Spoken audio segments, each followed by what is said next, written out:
Good afternoon. Good afternoon, everyone. Thank you for joining. We're going to get started momentarily in a few minutes.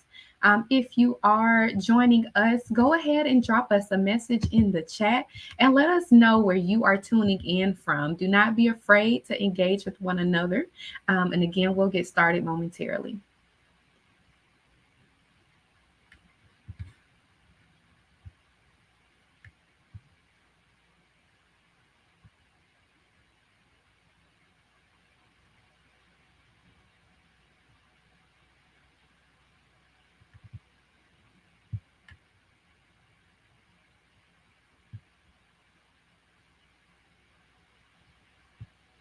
All right, I see you guys are making your way in. Good afternoon again.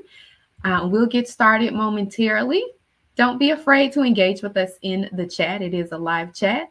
Let us know who you are and where you are tuning in from this afternoon. Right, I see Atlanta. Atlanta always represents. Good to see you all. We have someone from the Bay Area in Oakland, California. I love to see ITSMF expanding its reach out to the West Coast. Good morning out there to you all. More Atlanta and Charlotte. Yes, we are excited to have you all. Of course, St. Louis, cannot forget our representation from St. Louis, Columbus, Ohio. We have Midwest in the house. All right. Well, I see you guys are coming in. Continue to engage with one another in the chat and let us know where you are coming in from. But we're going to go ahead and get started. So again, good afternoon, everyone, and thank you for joining ITSMF Virtual Leadership Series, ITSMF Black History Makers. My name is Sherelle Bailey, and I serve as the Director of Events for ITSMF. For those of you all that are joining us for the first time and may not be familiar with our mission, it is to increase the representation of Black professionals at senior levels in technology to impact organizational innovation and growth. We do this by developing and nurturing these dynamic leaders through enrichment of the mind, body, and soul. But before we dive into today's panel discussion, I want to take a moment and invite Johanna Jones, our president and CEO, for remarks. Welcome, Johanna. Thank you so much, Sherelle. Thank you all for joining us and welcome to ITSMF's Black History Makers panel, where we are actually making history every single day. I can't tell you how amazing it feels to be a part of a community where brilliance, excellence, innovation, and technology is the norm. I am in the of superheroes, inventors, and futurists every single day, and it feels amazing. We have over 500 members. We graduate over 160 every year through our Global Institute for Professional Development. And we have over 2,250 of the best and the brightest leaders in tech every single year participate in our events. So I frequently feel like I'm in Wakanda amongst a sea of superheroes. I have just recently celebrated my third anniversary as CEO of ITSMF. And I remember early in my CEO journey, I had dinner with a group of leaders that were participating in one of our Global Institute for Professional Development. And we were having dinner conversation about our favorite apps and life hacks and our favorite websites. And I remember I am a mother of a blended family of 7. And I remember making a remark about glitches in the McDonald app. And much to my surprise, one of our ITSMF community members said, "Hey, I designed that app. I led the team that designed the McDonald's app. So watch out what you say." And I realized in that moment, the company that we are in, the most brilliant and talented innovators in technology. We were actually founded 28 years ago. This month, we were founded in August of 1996 by 14 futurists, 5 women who were working in Fortune 500 companies like IBM and Xerox. One of our founders is Black history maker Carl Williams, who is credited with being one of the first people to hold the title Chief Information Officer. And they believe that the future to executive leadership in Fortune 500 companies should be unbridled, that we have brilliant and talented leaders, but for relationships, that one of our core values is all about leaders transforming leaders. And I have to tell you that if we measure success amongst our moderator and our 2 panelists, if we measured success purely on the basis of how these amazing leaders have been transforming other leaders, then you have to know that these are 3 of the best and brightest and most prolific technologists in the 21st century. If you look at the number of people that they have mentored, that they have coached, the businesses that they have opened doors of opportunity for in Fortune 500 companies, the number of leaders that they have promoted, you are looking at Black history. And I am so proud of this esteemed panel. And I know that we have some Black history makers on our webinar this afternoon. So if you are a Black history maker and you have a patent, you have been a first in a leadership role or in technology, I want you to put that in the chat. Let us recognize all of the brilliant technologists and global leaders that we have this afternoon. Share your accolades and tell us how you are making history. It's amazing that in 2024, we are still seeing first amongst our community. But I am proud every day of our accomplishments. So if this is your first time at an ITSMF event, or if it's your 51st time at an ITSMF event, we say that ITSMF means it's my family. So welcome to the family, welcome to our community, and thank you so much for joining our Black History Makers panel. Thank you. Thank you, Johanna. So as Johanna mentioned, she said if you are a Black history maker, if you are a first, if you have a patent, do not forget to drop that in the chat. We want to celebrate you today. So go ahead and continue to drop that in the chat as we get ready for our panel discussion. Today's discussion will feature ITSMF members who have made significant contributions and broken barriers in the technology industry. This discussion will highlight the remarkable achievements of these pioneering Black professionals and leaders by providing insights into their journeys, challenges, and impactful work. By joining us today, you'll have the opportunity to learn from their experiences, gain insights into navigating the tech industry as a person of color, and be motivated by their trailblazing success. So before I introduce our moderator, I want to remind you all that we will have Q&A immediately following our session. So should you have questions for our panelists, please be sure to put them in the chat during Q&A, and we'll make sure that we answer them live. So I would like to introduce our moderator for today's discussion, Fern Johnson, an accomplished executive and business leader. After 32 years of service, Fern recently retired from PepsiCo in February of this year.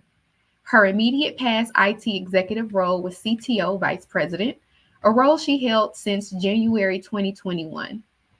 In addition to her work within the IT organization, Fern was an active participant and champion of PepsiCo's diversity, equity, and inclusion initiatives.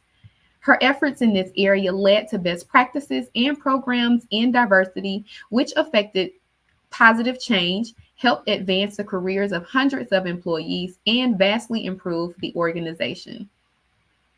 Fern sits on several boards and advisory councils, of course, with ITSMF, but also the North Texas Business Council for the Arts, the Dallas Fort Worth Alliance of Technology and Women, and is a board of trustee for the Dallas Museum of Arts. Welcome, Fern. Thank you so much. It's so good to see the family. Although I can't see everyone, it's good to see the comments popping up. Thank you so much, Sherelle, for having me. All right, so we're going to go forward and we are going to bring on our panel today. So it's great that we have two phenomenal leaders who I feel special about. They've made such significant contributions and broken barriers in technology industry. They're masterminds, they're living legends, they're all the things and just phenomenal leaders, and they're part of our family. So it's so good that we get to embrace them, learn from them, and hear from them. First, we have Mr. Larry Quinlan, who is a retired global CIO from Deloitte after spending 20 years with the over 20 years with the organization. Welcome in, Larry. Good afternoon. Mr. Larry has served on several boards, Boomi, UBS American Holdings, Delinea, and others. So he is just a powerhouse that we're about to learn from. So welcome in, Larry. Give me 1 second and then we'll get a little bit more on your career. Second in is Sabina, Miss Sabina Ewing, who is the Senior Vice President of Business and Technology Services and the CIO at Abbott. She's been at Abbott for a number of years and prior had over 13 years experience at Pfizer and also sits on the board of American Express and RSM US. So welcome in, Miss Sabina. Thank you, Vern. I'm by the way, I gotta say, both you and Larry are hashtag goals. Where I can look at graduating, being retired, and rewired. So thank you. I don't know about all of that, but I've definitely been enjoying the rewiring portion. Fair enough. And one correction, I worked at American Express and RSM. I'm not on their board. I don't need every guy coming looking for me, but thank you for the kind introduction. Well, I'm just trying to put money out there for you. I'll take it. I'll take the blessings. I'll take it. So Larry, welcome in. Would love to hear a little bit about your career journey and share that with our family. And then we'll hear a little bit from Sabina as well about her career journey. Sure. As you heard, I'm an old retired technology guy, and I actually wear that badge pretty proudly, both the retired and the technology piece of it. I think technology is an incredibly exciting place to be now. Over the past 10 years and over the next 20 years, it is an amazing, amazing field. But I started out, worked my way up through the organization, didn't know at first that I was going to be in technology, graduated with an MBA in New York, and I often tell the story, got a job pretty quickly, sell paper on Wall Street. And, I'm a kid from an island that has 35,000 people. The amount of money they were going to pay me to sell paper on Wall Street, just boggled my mind. And I immediately said, sign me up, I'm selling paper. And as the summer wore on, it became obvious to me that I didn't want to go sell paper. And every day I just procrastinated, like, yeah, but look at the money we're talking about here. And after a while, I listened to that little voice in my head. I called them up and said, I'm not going to show up. They, of course, were incredibly pissed. The school was embarrassed. The company was pissed. And that meant I was on my own in New York City, sending out hundreds of resumes without a job, having to respond to these embarrassing questions every time about, have you found a job yet? Mm-hmm. But I finally found a job in technology, which I thought was perfect, except that it paid about half what the job selling paper was going to pay. But listening to that little voice in my head, it still felt right. And that was the start of a technology career of about 35 years, which allowed me to sit in some of the chairs that I sat in. And the last thing I would say is just a plug for ITSMF. ITSMF was there with me along the way for a significant part of that journey, helping us to build an amazing team through the mentorship programs, through the training programs, through the networking. It was really, really gratifying to see. Thank you so much, Lai, for sharing that. I had no idea that you were selling paper on Wall Street first. So you always find out something interesting about our family members when you have an opportunity to, in this sense, virtually just have a conversation and learn a little bit more about each one's history. So thank you for sharing that. Sabina, so you have been now in this SVP role for a few years. Can you tell us a little bit about your background, your career journey, and things that have been impactful in your career? So I'll go with Larry and say this little island girl also, you know, showed up in New York City, and I always wanted to be an attorney, Fern, you know, because that was what was showcased in the late 70s and 80s, his career. But nevertheless, I started coding at 10. And it's funny because I think about my first device was an IBM 8088. And, you know, I started programming in BASIC back in the early 80s and was, you know, every year coding since. When I went to undergrad and I wanted to go into, I was going to go to law school. My father was an accountant. So I said I was going to study accounting. I hated accounting. Accounting hated me. And then decided what are the two hardest majors, because I'd already gotten into the undergraduate business school. So MIS and finance, because I love numbers. Because I think they tell a story, which is very important for us as technologists when we think about how do we communicate meaning and impact relative to a business. But out of undergrad, because I decided I didn't want to read any more books, I was going to wait, you know, just wait a couple years and then go to law school. I literally started my career at Arthur Andersen.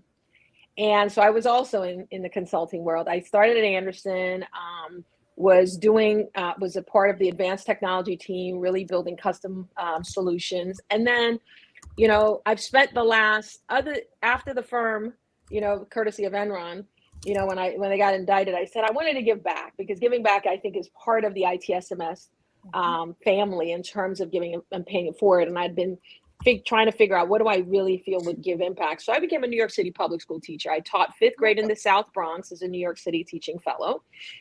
And then I realized it really wasn't for me. I often tease that the right side of my brain was stamped out by the weight of technology methodology. In that respect, I went back. I did another 5 years of consulting. And then at another 5 years of consulting at Bearing Point, American Express, and then with RSM McGladrey.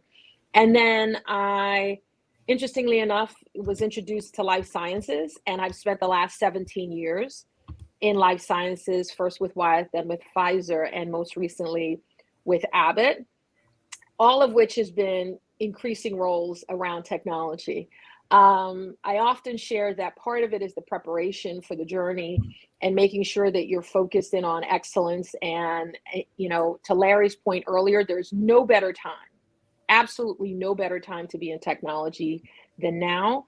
And the fact that technology is the business in every domain allows us to have a significant impact, not just historically in the expense portion of a P&L, but really in terms of generating revenue, transforming how work done, how you touch people. And for me, the last 4 years, almost 4 years, I've been at Abbott as its CIO. The SVP actually just came in February of this year, elevating the role for the first time from a vice president role to an SVP role, and moving it from the reporting through the CFO to reporting directly to the CEO. All of which is driven first with a mindset around how do you drive business results, you know, and in my case, in our organization, through technology. No, that's amazing. So first off, Sabrina, congratulations. Thank you. It is amazing when we can get IT or technology out of the bean counting world and into the CEO mindset. But I think what we could all say for all of us, having over 20 years, although we don't look that old, experience. We drink our potion every day. Every day. But what we can say is that if you look back 25, 30 years ago, technology was an afterthought in the conversation of business leadership. And today it's very much, it is at the forefront of every conversation because it's really what drives the business forward. So I think that whole change in the industry has been huge, where you said earlier, technology is everywhere and anywhere, because it really is everywhere and anywhere. So let's transition into the conversation. I'm going to lean back a little bit, get comfortable. So, Larry, you talked about ITSMF being along in the journey with you to help you build an amazing team. Can you talk a little bit about what ITSMF's impact has had on your career, and how you've seen it mature other careers? Sure. The impact is undeniable, right? It provides a number of really, really important things. First of all, the network. To succeed in life, to succeed at Deloitte, to succeed in business, you need a network. And many of us, I think, maybe just don't pay enough attention to the networks that other people have. I mean, they do stuff like go salmon fishing together in Alaska. Right? Yeah, they meet at each other's country clubs. They do stuff you've never even heard of. All right. I got this opportunity to go to this private club the other day out in the middle of a forest somewhere. Like it blew my mind. Mm-hmm. ITSMF provides a network like no other. And it's an even better network than some of our majority friends enjoy, because it's one not just based on opportunistic technology-based networking. It's actually based on genuine regard for each other. People are actually friends and feel like family. Mm-hmm. And you can't buy that kind of network. You really can't. So it's that safe space where when I sat in that chair and I was traveling to India and Hong Kong and everywhere else doing my millions of miles a year, I would still care enough to look at the calendar and say, I can't make the ITSMF dinner, but I think I can get there in time for the Friday night dinner, the Saturday morning thing, and leave again. And I would actually do that, fly from India, show up, because it meant that much. Mm-hmm. The second was the building of the team. I look at virtually every Black person who was promoted at Deloitte, and the majority of them went through an ITSMF program. They were either mentored at ITSMF, they were one of the cohorts in one of the academies. They showed up. We had multiple people on the ITSMF board gaining confidence, skill sets, presenting to the board, understand. It's been an amazing influence on me and the entire team. And it was, I think, one of the greatest experiences for Deloitte and its community. Amazing. I think that ITSMF has been pivotal in my career as well. If I might just add in, Sabina, before we pitch it over to you. There are times in your career where, you need a safe space of like-minded executives or like-minded folks to talk through, whether it's you're stuck on a project, a technical delivery of a project, you have chaos in the workplace, you're developing a new strategy and you need to bounce it off on someone. And I will tell you, in all three of those examples, which were ones I went through, I could tap into my ITSMF family to say, hey, can you just hear me out? Hey, can you help? Hey, how could you steer me in the right direction? So I totally agree, Larry, that this is a network that we need to continue to mature to leverage even more.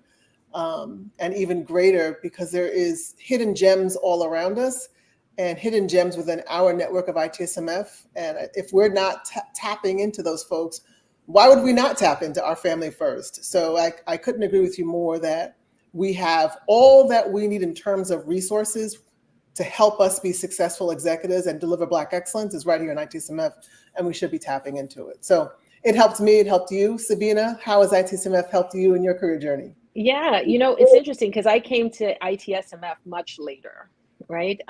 Interestingly enough, it was through Ibrahim Jackson and Dan Roberts who mentioned it both separately in two different conversations. I said, okay, let me go find out more about it. I'd already been a technology executive, and what's been pivotal for me, it's really about continuing the legacy as a leader.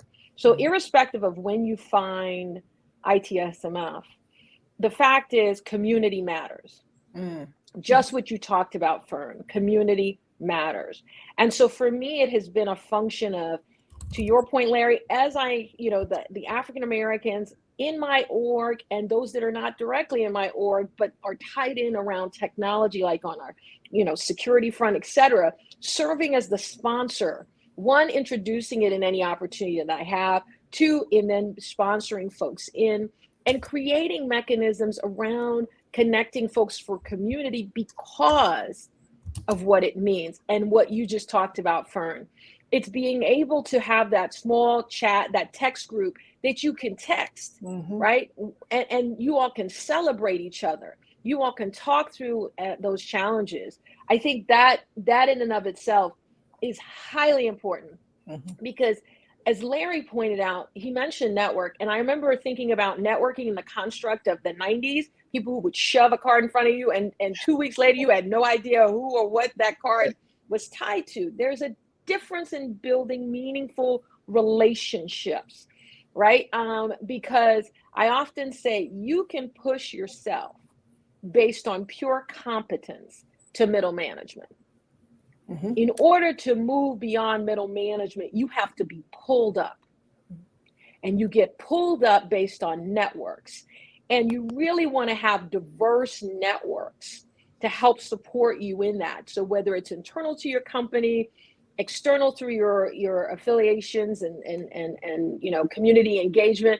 And this is one of those opportunities where you build, because you never know where people go. I often say there are people that I've met, we were lowercase G's, and now, we met when we were lowercase G's, and now we're the big G, to date myself musically, right? So it's important to not only just establish those relationships, but I think back to your point, Larry, which is to nurture those relationships. And Sabina, this is something I tell when I talk to a lot of the next generation coming into tech, and I talk about building your network. And I said, nurture your network before you need your network. Because the thing that I think every leader hates is, or dislikes rather, is when you only call on me when you need to ask for help. It's ideal to just call to say, hey, how are you doing? What's going on in your world? Let's have a coffee, let's grab a drink, let's have a walk, just to connect and share minds and what's happening in each other's minds before you have to say, I need help. So I always say, folks, nurture your network before you need your network. Excellent point. So let's talk about some career pivotal moments. Larry, you've talked about, being all over the globe. You've had a rise in every of the levels within Deloitte till you made it to the CIO role. Did you have some pivotal points in your career where you said, yes, I now know I want to have that C-suite role, or yes, I now know I want to go global? What were those kind of pivots that you had in your career that were key for you as you moved up in your leadership capacity? Sure. A number of pivotal roles. In fact, when I was at Deloitte, I created this presentation. It was entitled, I talk about it often, how does a skinny black kid from an island of 35,000 people become the global chief information officer of the world's largest professional services firm?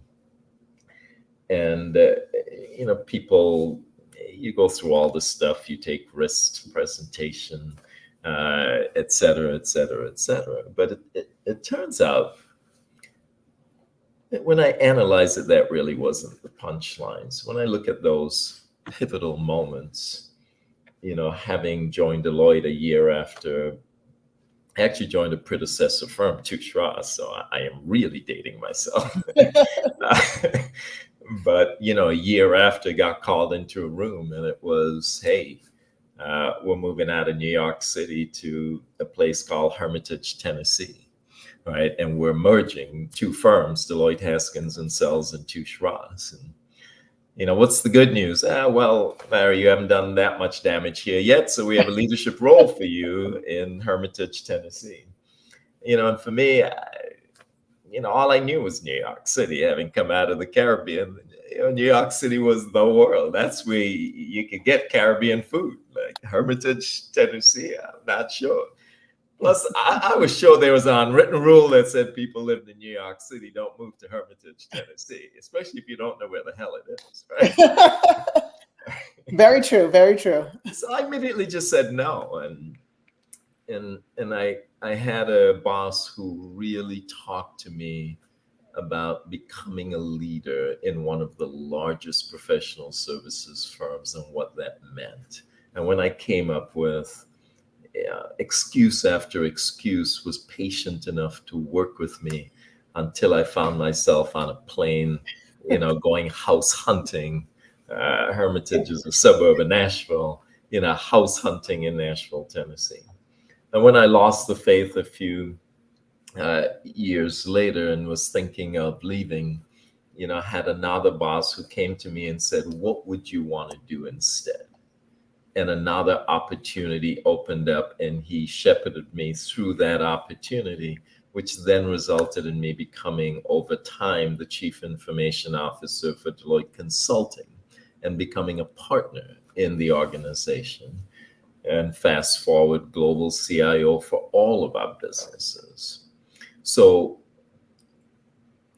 when I analyzed those pivotal moments, what I got out of it was at every single pivotal moment in my career, there was someone who cared enough to invest in me, sometimes when I wasn't smart enough to ask for their help. Someone helped me, and it causes me to reflect two things. One, what kind of person do I need to be to inspire that kind of help? And second, what kind of obligation does it really create for me to help others, just given how much I've been the beneficiary? So yeah, you work hard. Yeah, you do all this stuff. But as Sabina said earlier, people got to help you. People got to pull you up. People got to invite you into their society. And for those of us who think our work will speak for itself, we will get there on our own, you don't stand the snowball's chance in hell.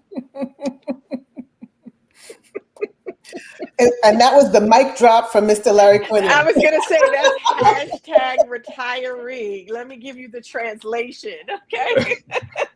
The real deal, Larry. That was a real deal. That was a real deal. So couldn't agree more.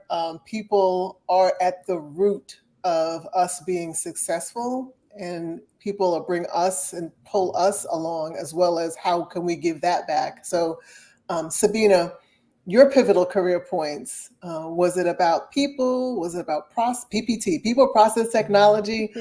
I'd venture to say it's probably people, but can you tell us a little bit about your career pivotal points? So I'm going to define them in two categories. The first one is about learning about yourself and what you can do, such that you can bet on yourself. And then the second piece, I'll go back to Larry's point on sponsorship.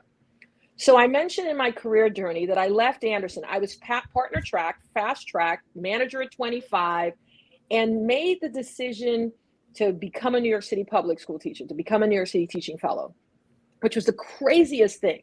Because that also was, I took a bungee jump, a pay cliff jump, bungee jump, right? I was shopping at Bloomingdale's. My husband's like, you shopping at Bloomingdale's, you not shopping on a teacher's salary. Just remember, you still shopping like you work at Anderson.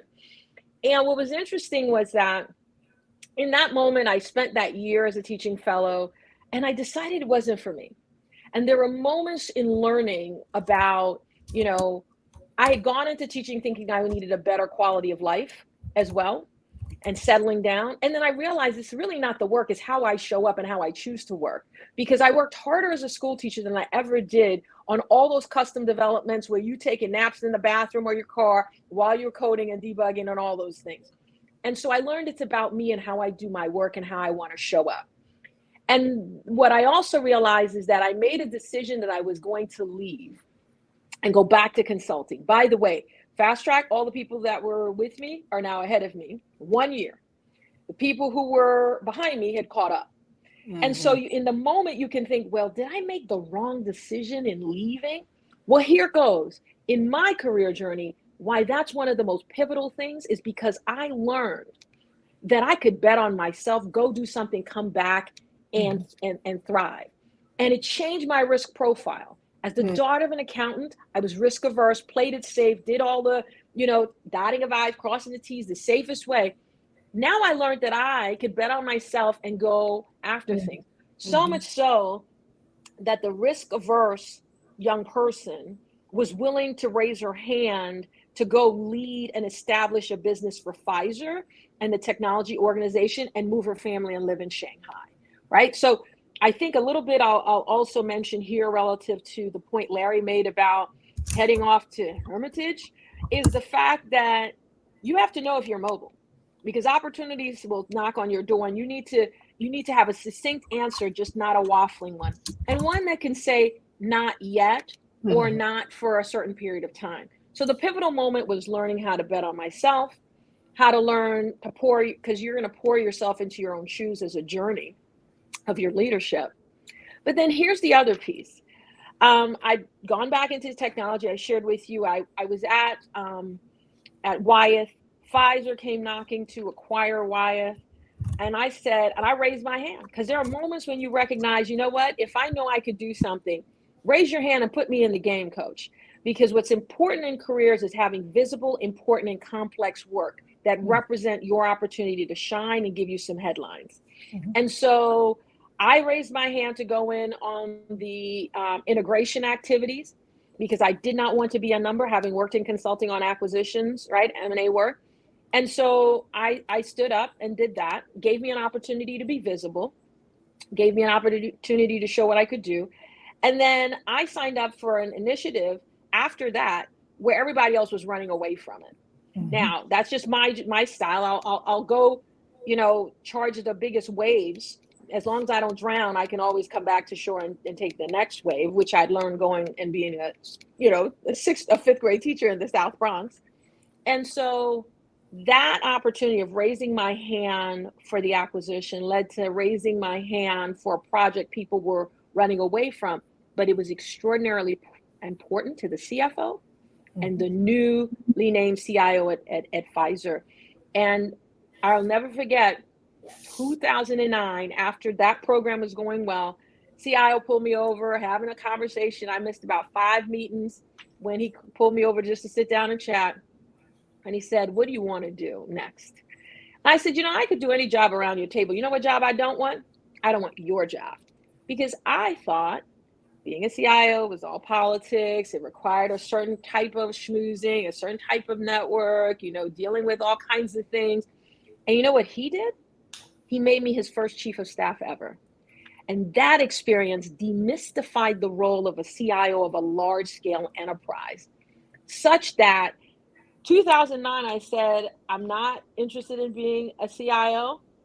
2018, after sitting in multiple chairs around his leadership table, I said, put me in, coach, send me to Shanghai, where you don't need to have somebody monitoring me, because you will know exactly where I am in all of China and 1.3 billion people. You can find me fairly readily. And so those types of moments where you place a bet on yourself, you show up, you pursue it with excellence, and then you think about, from Larry's point, the sponsorship. That sponsorship comes from relationships. That sponsorship comes from showing up with excellence and building your personal brand wherever you are, so that people know they want to pull you up. So those are just a couple of those pivotal moments for me, Fern. So we had a mic drop from Larry. We've had gems on gems on gems coming from Sabina. And we are close to being out of time. I'm like, what? How did this happen? So let me ask a few questions, and I'm going to kind of jump around from our original plan, given that we're running a little bit close on time. We have a number of various levels of leaders on the call today. And looking back over your past 25, 30 years and all the pivotal changes that you've made, what would you tell this audience? Because you've already given a couple of gems, but what other gems would you tell this audience? Think about, act on, and do, don't wait. Now, I'll start it off for you. Mhm. And I tell this to everyone that I speak to if they'll listen to me. I say, learn a second language. As we move forward, we're going to need multi-languages in our career. Live outside, work outside of the United States. I think, Sabina, you just talked about that with your Shanghai experience. Have a cultured perspective outside the United States. Those are things, the little gems I leave. What would you leave this group with from your vast careers? Sabina, we'll start with you and then we'll end with Larry. Sure. So I love your point, Fern. I would say travel and read. Here's what I mean. Travel to see the world and understand the different dynamics and cultures, right? So I sit at Abbott. We operate in over 160 countries with 114,000 employees, serving 2 billion people a year with Abbott products. 2 billion people on the planet use Abbott products. I can't show up with a sort of a myopic point of view. I need to be someone who has seen the world, who has read and understood the histories of people, and come at it with an emotional IQ as well as an intellectual IQ in how I engage with folks. And I love to read nonfiction as well as fiction, because again, part of it is building yourself and pouring into yourself, whether with ideas that you can then cultivate into your own ideas, build on for your own ideas. But I'd also say you got to get out. You got to get out. And by the way, determine if you are mobile. And, how do you differentiate yourself? I would, if I may, I've always said being an African-American in corporate can be an asset. And for me, it's always been an asset because I recognize if the spotlight's on you, and I know I'm an extrovert, some people are not, they're introverts. But if the spotlight is on you, doing well in your work, and then allowing your difference to help differentiate you even more, don't try to hide it. I show up in a meaningful way with excellence to differentiate yourself from your peers. So whether it's raising your hand or what have you, that is extraordinarily important. Thank you, Ibrahim. So Larry, what would you leave this audience with as we think about, their careers and don't forget about a few things that you should do and do fast, do quickly, but to be thoughtful about? I think one thing I've always encouraged people to do, be famous for something. People got to know why they want to work with you. They want to know why they should keep you. They want to know why they should promote you. You got to be famous for something, right? They Google you. What do they find? When they talk about you in rooms where you're not, what do they say? Is it a nondescript, not exactly sure what he does? Or, is it a, wow, yeah, no, this person's really made a major contribution in this space. We want them on the team. So be famous for something, and that creates a lot of obligation. You got to go learn. You can't be famous if you don't know stuff. So now you got to go learn it, and you got to spend time after hours learning it yourself if there's no program to teach you it inside the organization. You got to get up on stage even though you don't like public speaking at a conference, and you got to go beg for that speaking slot even though you don't feel like you should beg for the slot. And you got to do all those things that create this persona of fame, because at the end of the day, people are attracted to people who know stuff and who are famous for something. All right. Excellent nuggets. There are probably about 6 more questions, family, I didn't get to. We were going to dive into diversity. We were going to dive into how do we stay current in technology. I think we need a part 2 on this conversation, but I know that we're only here for an hour and we wanted to take some questions. So Sherelle and Elaine, I believe you guys are going to pivot over some questions and hear from our audience and allow our esteemed panelists to actually enter them. So the first one is around the unexpected or surprising learning during your leadership journey. And if I may, while you guys think about that, I'll add in one here. You know, when you work for a lot, and you all are working for large organizations, there is a fair amount of politics. It's not just about getting the work done. It is about playing the game, if you will, knowing when to stand up and when to just sit down and be quiet. I think I learned a little too late, I would say, those dynamics and how to effectively work those dynamics. But I will tell you, it was very important to know how to work the room from the back versus know to lead from the front, and when to dial that up and dial that down. So for me, that was a learning journey of moving from individual contributor to manager, manager to director, director to senior director and VP, is how to make those changes along those ways. And because it wasn't written for you. It was not written down for you, like, here's the map, but knowing that. So that was my surprising learning journey. Did you have one, Larry? Yeah, I mean, I think I recognize as long as you have people, you're going to have politics. I think what I realized over time, which was an interesting revelation for me, that I didn't actually have to play the political game much.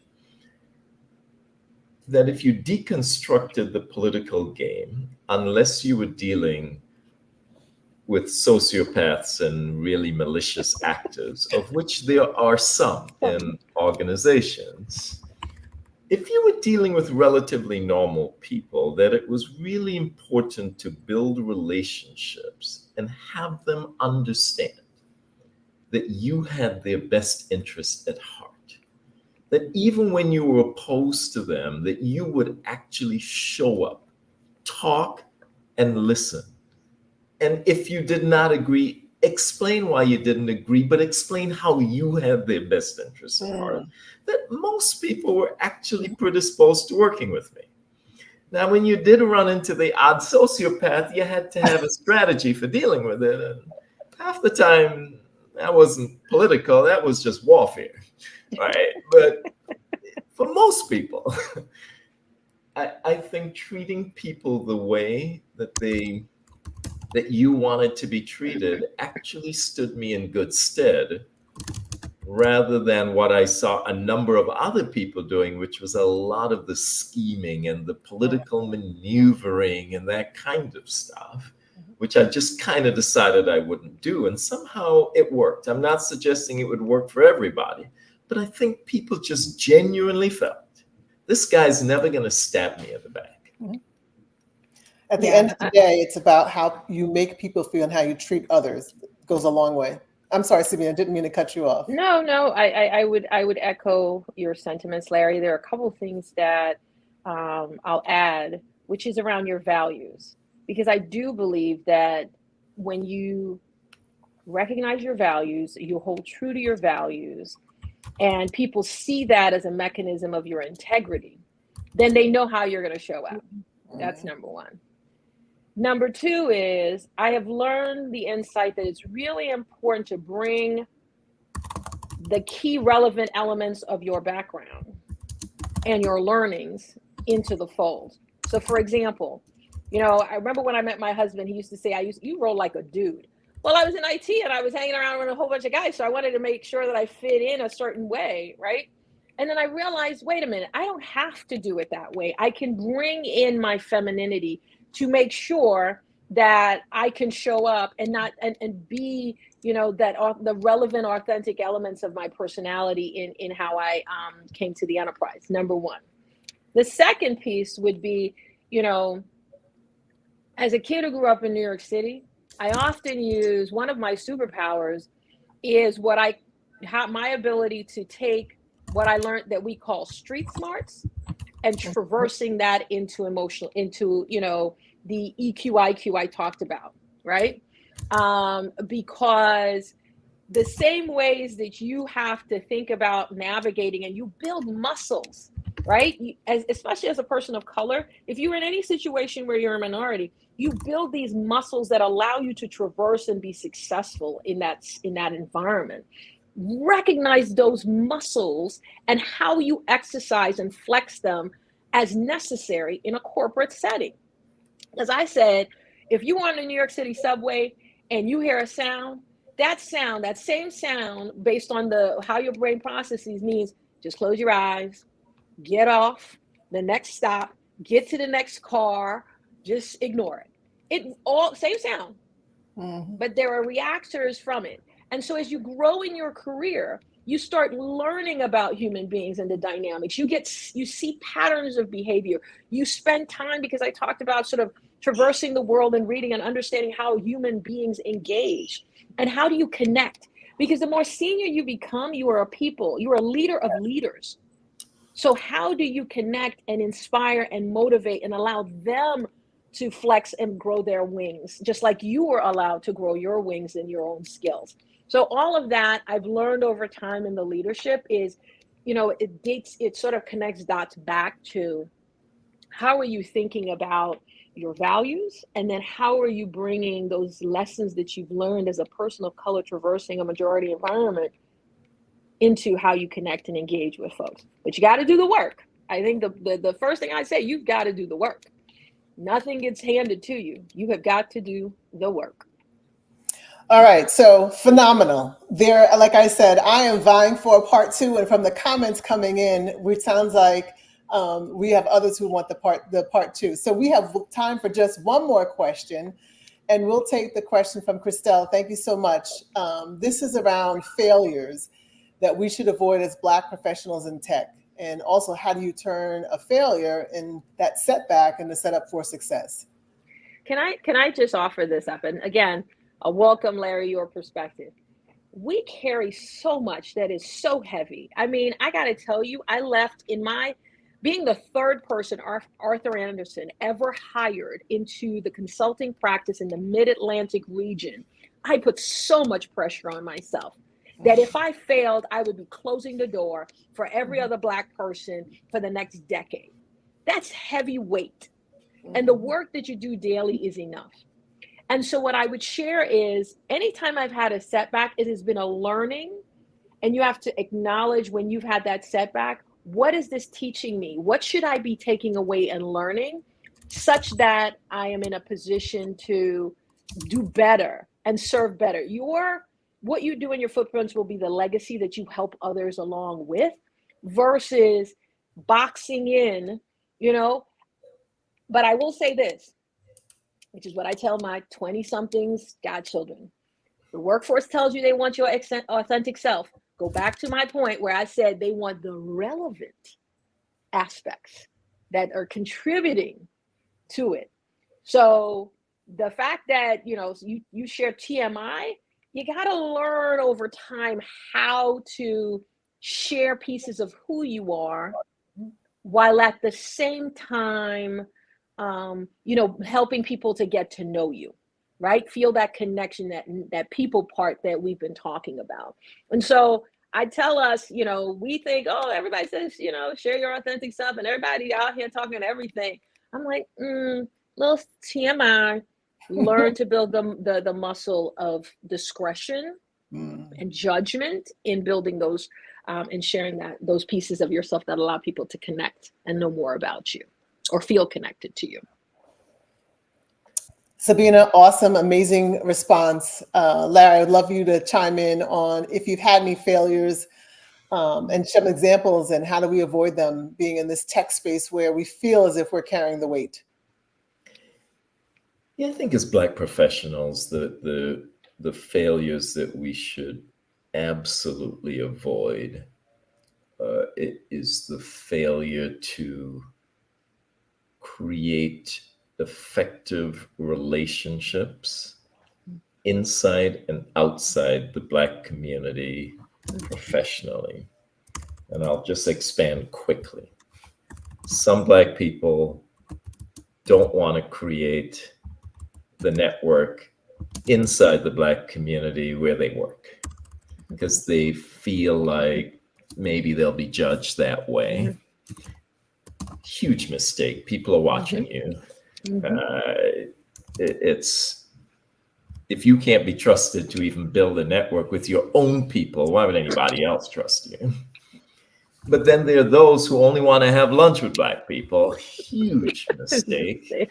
You know, you gotta go invite people to lunch. You gotta go invite people to your home of all colors and creeds, and you've got to build those relationships. And it's harder for us to do as Black professionals. So when I point out specific example of failure uniquely as a Black person, it's that building deeper relationships across the spectrum. And it's more important to us for us to do than anybody else. Mm-hmm. I put an exponent on that one. That one. So I will, you know what, I'll add to this one and then we'll close out and I'll hand it back to Sherelle. You know, I would say there are three things that, you know, we should lean into as we think about not creating failures or how do we deal with them. And that's one, and the point that we talked about earlier is taking risks. I think, especially as women, I feel like we want every box checked before we'll take a risk. But I really feel like we miss out on opportunities when we don't take risks. That's one. And the second one I'd talk about that I would just want to share is I think we have to learn how to reinvent ourselves. And that's every couple of years, every couple of months, either with learning, with experiences, and so that you don't get pigeonholed into just being one type of leader or one type of executive. People know that you become more well-rounded. So with that, I want to thank everyone for joining us for today's conversation. Not only are we vying for a part 2, we're vying to have Larry and Sabina do a lifeline at one of the upcoming symposiums so that we can hear about your illustrious careers in full. And so we want to invite you back for that. So thank you for sharing your gems, for dropping mics, and imparting on us your wisdom. We appreciate you, we love you, and we thank you for the time spent. With that, I'll turn it back over to Sherelle. Thank you. Thank you for having us. Absolutely. Thank you, Sabina. Thank you, Larry, for joining us today. I hope that you all that are still there don't move too far. We are live streaming straight to Facebook, to LinkedIn, and to YouTube. So it is available for you guys to rewatch. So if you missed any of those gems that were dropped today and the mics that were dropped, you can go back and rewatch this. So thank you again, Sabina and Larry. And to Fern, thank you for taking the time out and moderating today's conversation. Before you all go, I do want to let you know that we do have a survey. If you enjoyed today's conversation, let us know. I heard that you guys are interested in the part 2. So if you are, we want to hear from you and get your feedback. What did you enjoy about today's conversation? If you're interested in the part 2, what do you want to hear from in our part 2? Do you want to see more of these? So these surveys help us to create more events that you want to see. So we want to hear from you. So you can scan this QR code. It is a short 5-minute survey about today's event. Also, you guys know we are headed to St. Louis for our S2 symposium. So if you have not already registered, registration is open. You can visit our website at www.itsmfleaders.org. If you want to go straight to our event site, you can go to that site /events where you can learn more about all of our upcoming events. But we want to see you in St. Louis. Book your room and register for the event. So again, thank you all for joining us. And fill out the survey. We'll leave the QR code up on the screen. But thank you for joining and have enjoy the rest of your day.